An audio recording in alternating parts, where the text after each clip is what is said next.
Hello, and welcome back to Rabbit Reads, where we are in Chapter 21 of Skulduggery Pleasant. We are nearing the end of the book. We are 9 chapters away. But we continue with Chapter 21 entitled, The Cave. Stephanie ran. She glanced back, but Bliss wasn't there. And then a shadow fell across her, and he dropped from the sky. She ran straight into him and stumbled back. His hand moved like an attacking snake, snatching the brooch from her grasp. She landed on the seat of her jeans. She looked to the edge of the cliff, expecting to see Skulduggery swoop up to save her. He didn't. Mr. Bliss slipped the brooch into his jacket. "You're going to give it to him?" Stephanie said. "I am." "Why?" "He's too powerful to fight." "But you're stronger than anyone. If you all go after him..." "I do not gamble, Miss Kane. If we went after him, we might beat him, or he might elude us and strike at us when we least expect it. It is far too unpredictable for my liking. War should be a delicate thing. It requires precision." Stephanie frowned. Those words, those eyes, the palest blue. "China betrayed us too," she said, understanding. "It must run in the family." "My sister's affairs and her motivations are her own." "Is she siding with Serpine as well?" "Not to my knowledge," Mr. Bliss answered. "But then, I could be lying. That's the thing about allies and enemies. You're never quite sure which is which until the final move is made." Stephanie got to her feet as she walked to his car, powerless to get the brooch back.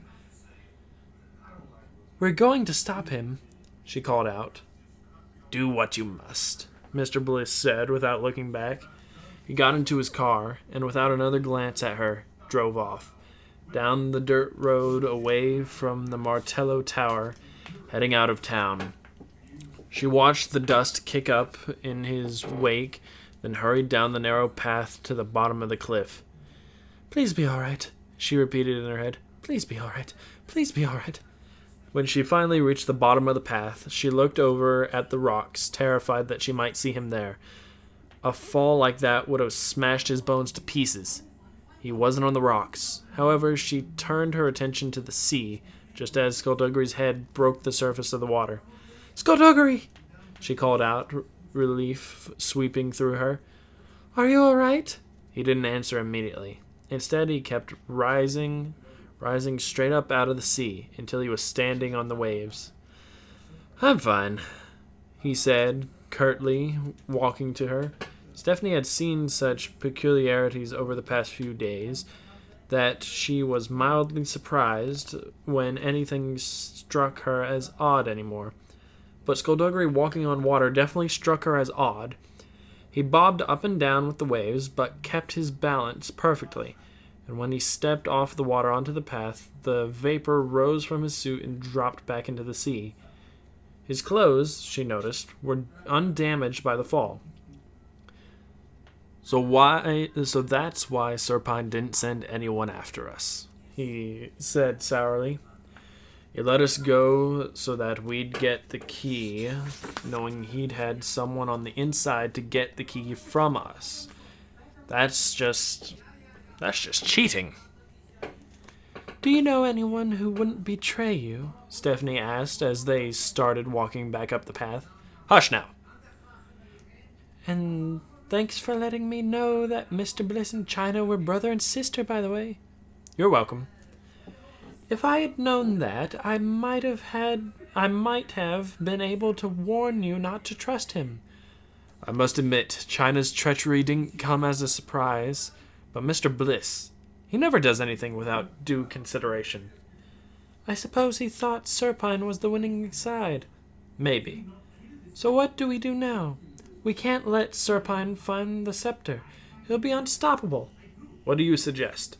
"I suggest I go get my work clothes, let my reflection out of the mirror, and we follow him into the caves and get the scepter before he does." "That's a very good plan. We'll do that then." They arrived at Gordon's estate to find a gleaming silver car parked outside and the front door once again lying in the hallway. Skulduggery led the way into the house, revolver in hand. Stephanie followed close behind, clad all in black. They gave the ground floor a courtesy examination before moving downstairs into the cellar. The key was in the lock and the door was revealed. A section of the floor was open, exposing stone steps descending into the earth. They followed these steps, sinking deeper into the gloom. They walked in near darkness for a few minutes until they came to the bottom, then walked through a narrow tunnel carved out of the rock. It was brighter down here. Their way was lit by dozens of small holes designed to catch the sunlight from above and cast it down into the depths. They stepped out of the tunnel into a cave that slipped into two directions. "Which way?" Stephanie whispered. Skulduggery extended his arms, open his hands. After a moment he nodded. A group of them headed north. "Are you reading the air?" Stephanie asked, frowning. "Reading disturbances in the air, yes." "So, do we go after them?" Skulduggery thought on this. "They don't know the exact location of the sceptre any more than we do. They close that path as simply the path to start their search." "So, we should go the other way. Hope we find it first." "If we can get it without Serpine even knowing we're here, we can seal the tunnel behind us, trap him here while we alert the elders." "Then why are we standing around looking pretty?"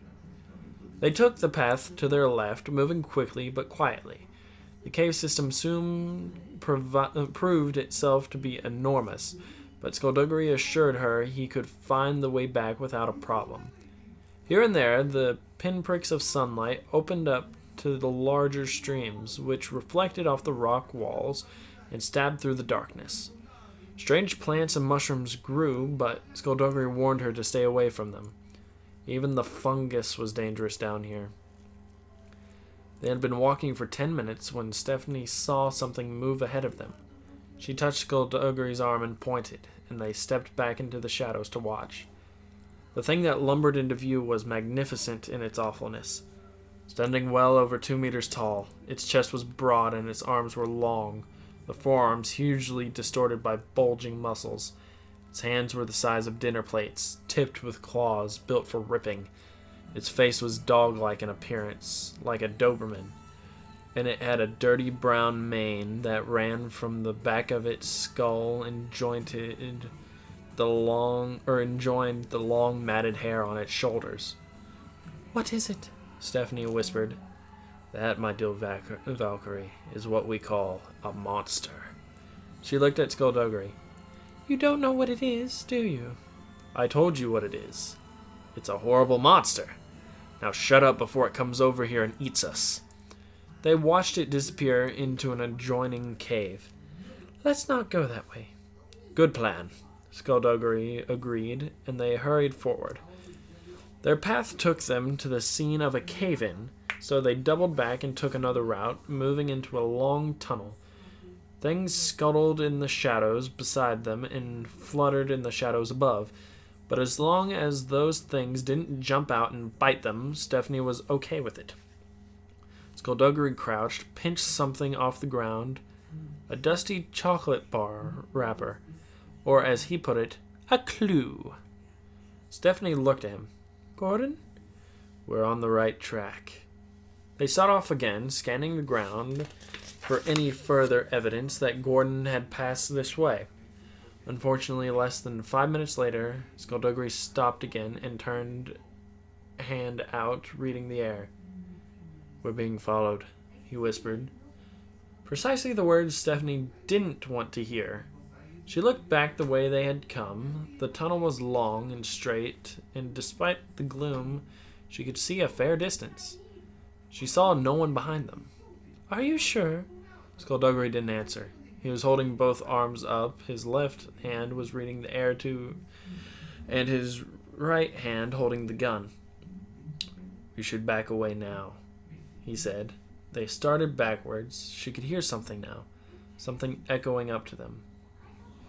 "We should back away a little faster," he said. They picked up their pace. Stephanie had to keep glancing at her feet to make sure she wasn't about to trip over anything. But Skulduggery seemed able to move as confidently backwards as he did forwards. She realized the sound she could hear was bounding footsteps. She realized this because they belonged to the dog-faced creature that was now galloping towards them at a terrible pace. "Okay," Skulduggery said. "Now I think we should run." They turned and ran. Skulduggery fired 6 shots in quick succession, each one of them finding their mark, each one of them hitting the creature, but not slowing it. Skulduggery reloaded on the run, dropping the empty shells and slipping fresh bullets into the chambers, snapping the gun shut with a flick of his wrist. The tunnel widened, the mouth just ahead. "Keep going," Skulduggery ordered. "What are you going to do?" "I don't know," he answered, glancing behind them. "Probably something really brave." He pulled up sharply, and Stephanie shot past him, reaching the end of the tunnel and finding a vast cavern. Vines cascaded down from the darkness above, hanging over the yawning abyss before her. She looked back just in time to see the beast collide with Skulduggery. The gun flew from his hand, and he hit the ground hard, and the creature closed its claws around his ankle. It stepped back and swung, lifting Skulduggery into the air, slamming him against the tunnel wall. He hit the ground with his shoulders, but the creature wasn't finished. The creature wasn't done swinging, and Stephanie watched as Skulduggery was thrown against the other wall. The creature roared and yanked, and Skulduggery was flung back deeper into the tunnel, and the creature was left holding one skeletal leg. It snarled in confusion, then snapped its head up, catching Stephanie's scent. "Run!" Skulduggery yelled from the tunnel as the creature dropped the leg and came straight for her. Stephanie spun on her heel, but there was nowhere else to run. So she sprinted for the edge and leaped upwards. Her hands clutched at the slippery vines, desperately searching for a good grip as she started to drop. Her fingers closed around a thick vine, and her whole body snapped up again, her momentum taking her forward. She glanced at the vast darkness below her, felt the chilled, stale air that wafted up from the emptiness. She twisted as she swung back just in time to raise her legs to avoid the beast's claws. It roared in displeasure at having been cheated out of its prey, swiping at her from the edge of the abyss. Her momentum took her away from it again. Stephanie saw Skulduggery dragging himself along the tunnel floor and grabbing his limb, the shoe and sock still attached. He sat up, feeding the thigh bone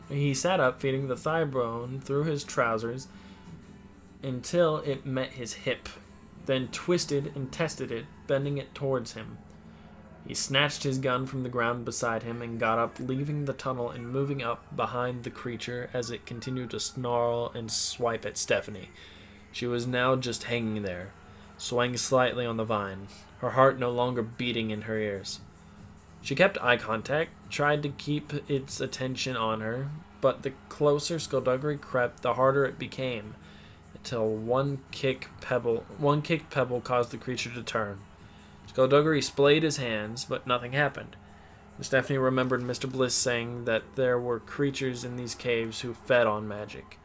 It looked like they'd just encountered one such creature. "Dang," was all Skulduggery said, and he was charged, firing point blank into the creature's chest, then cannoning into it, driving it back one step. One more step and the creature would go over. The beast slammed a huge fist down onto Skulduggery's shoulders, and he dropped to one knee, but was up again, swinging and punching as high as he could, his fist barely grazing the creature's chin. He ducked under another swipe, moving like a boxer, swinging the butt of the gun against its ribs with little effect. Stephanie frowned and glanced at the vine she was holding. Was she moving? She looked back across as Skulduggery grabbed a handful of mane and with his left hand and jumped straight up, bringing the butt of the gun down across the creature's face. The creature bellowed and took a step back, and its foot found nothing but emptiness. Skulduggery pushed away from it as it balanced there for a single moment, but there was nothing it could do to save itself. Skulduggery stumbled backwards as the beast fell into the abyss with a terrible howl. "Right then," Skulduggery said as he dusted himself off. "That took care of that." "I think I'm moving," Stephanie said as she felt herself being pulled gently up. Skulduggery stepped to the edge, his head jutting out slightly curiously then. "Stephanie," he said, "that's not a vine." "What?" Stephanie said, staring at the thing she was holding. "Then what is it?" "Stephanie, swing towards me," he said, urgency in his voice. "Come on now, swing towards me. Hurry."